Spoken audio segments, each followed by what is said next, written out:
Hello नमस्ते सबैजनालाई। पैसाले गन्तव्य बदलिदिन्छ है। सो सबैजना मिलेर पछ्याउँ है। मैले भर्खरै कामबाट निस्केको है, रुमतिर फर्किँदैछु अनि फर्किँदै त्यसबाट भर्खर निस्किएर पानी परेको थियो। पानी परेर पनि फेरि पनि पर्ने सम्भावना। यहाँको मौसम अहिले मस्त छ होइन, हावा चलिरहेको छ, खतरा शीतल छ। जे होस् यो पनि होटेल नै हो, तर खोइ कुन होटल हो थाहा भएन। यहाँ अब प्राय घर चाहिँ सानै हुन्छ है, बट घरको साउको कार चाहिँ हुन्छ नै होइन। नेपालमा जस्तो बाइक हुन्छ प्राय सबको घरमा आजकल, त्यसै यहाँ कार हुन्छ। यहाँको अब नियम खतरा छ, ट्राफिक लाइटमा रोक्नै पर्छ जति खाली भए पनि। नेपाल भएको भए त्यसले हुर्रकै हालिदिन्थ्यो, बट यहाँ चाहिँ अब रोक्नै पर्छ, खाली भए पनि जे भए पनि।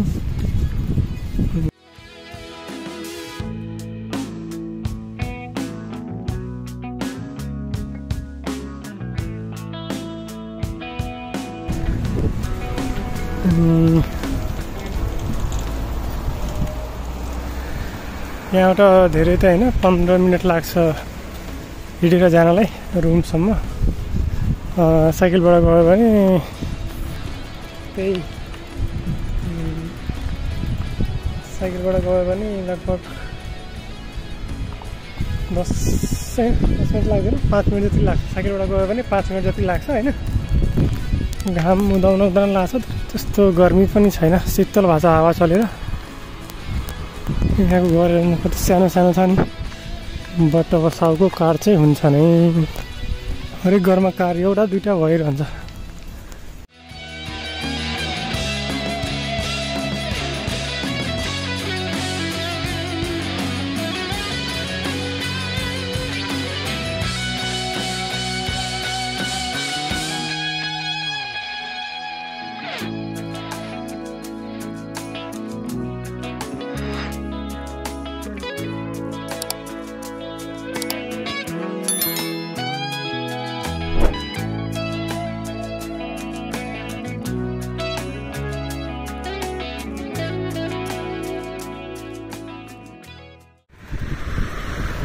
बस्ने ठाउँ, बस्न चाहिँ कोही बसिँदैन, त्यति फुर्सद पनि छैन मान्छेले, बट बस्ने बनाइ चाहिँ देखेको।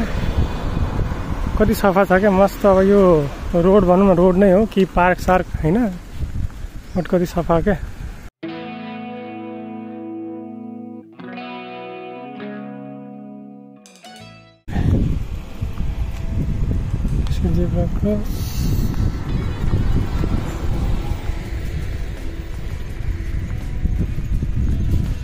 घरहरू सानो भए पनि कति मजाको हुन्छ कि, चिटिक्क परेको खतरा सफा।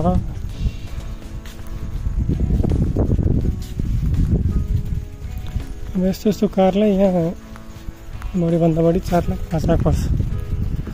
नेपालमा यही कार किन्दाखेरि कति भेट्छ, 50 लाख 60 लाखसम्म आउँछ। यो कारहरू थोरै महँगो छन् होइन, त्यो सानो कारहरू सस्तो छन्, 4-5 लाखमा मजा लाउँछ। भेन्डिङ मेसिन जहाँ पनि हुन्छ, बाटोमा 4वटा 5वटा जहाँ पनि राखिरहेको हुन्छ भेन्डिङ मेसिन त। यो चाहिँ हाम्रो औषधि पसल, अहिले बन्द छ, के बेरमा खुल्छ होला।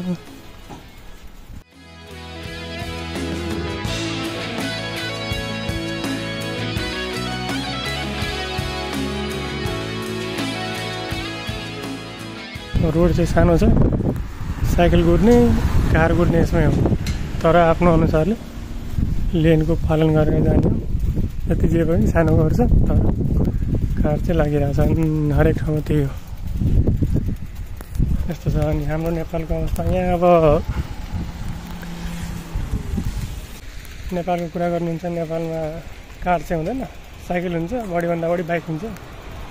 नेपालमा बाइक र यहाँ कार त्यस्तै हो किनभने नेपाल जापानभन्दा सस्तो छ हरेक सामानहरू किन्नलाई गर्नलाई होइन त्यसले चाहिँ गर्दै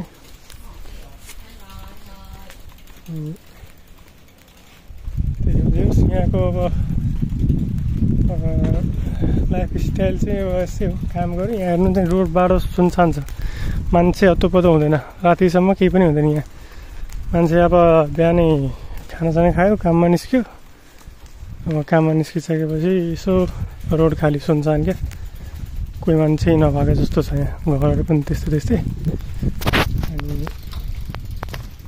मान्छेहरूको हत्तोपत्तो हुँदैन काम गऱ्यो आयो खायो सुत्यो होइन दिनकै त्यही छ रुटिन बनिसकेको छ सो अब यही रुटिनमा अब म पानी पार्दै बसिरहेको छु है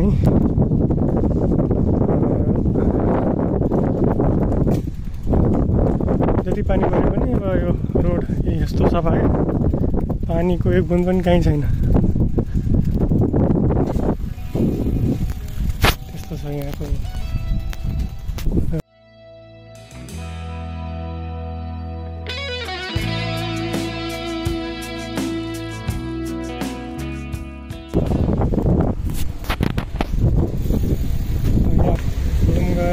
खाना पकाइन्छ साथीले पकाएको छ कि छैन खाना पकाएर खाइन्छ त्यसपछि रेस्ट 2-3 घन्टा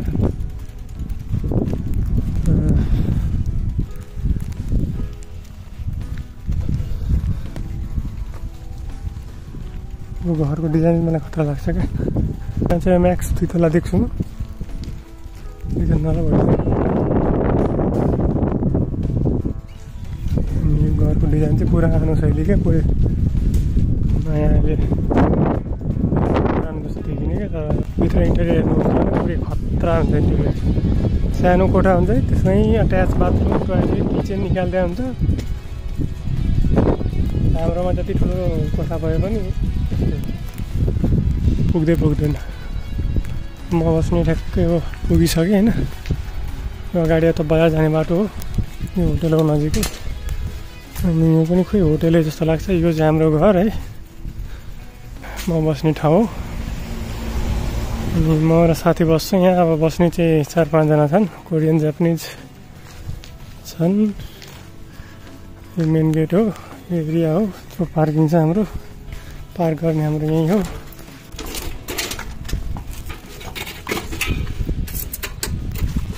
साइकल पार्क गऱ्यो अनि त्यसपछि रुमतिर छिर्ने यो चाहिँ हाम्रो यसो सानो बारी बारीसम्म छ यहाँ छिरा छैन कहिले पनि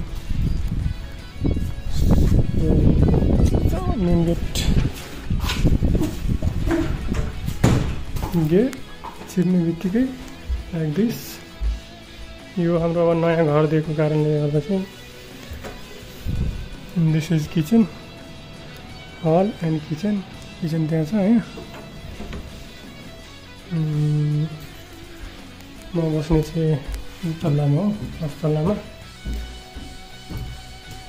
सो आइपुगेँ खानासाना पकाएर रेस्ट त्यसै फेरि काममा जानुपर्छ त्यसैले अहिलेलाई बाई बाई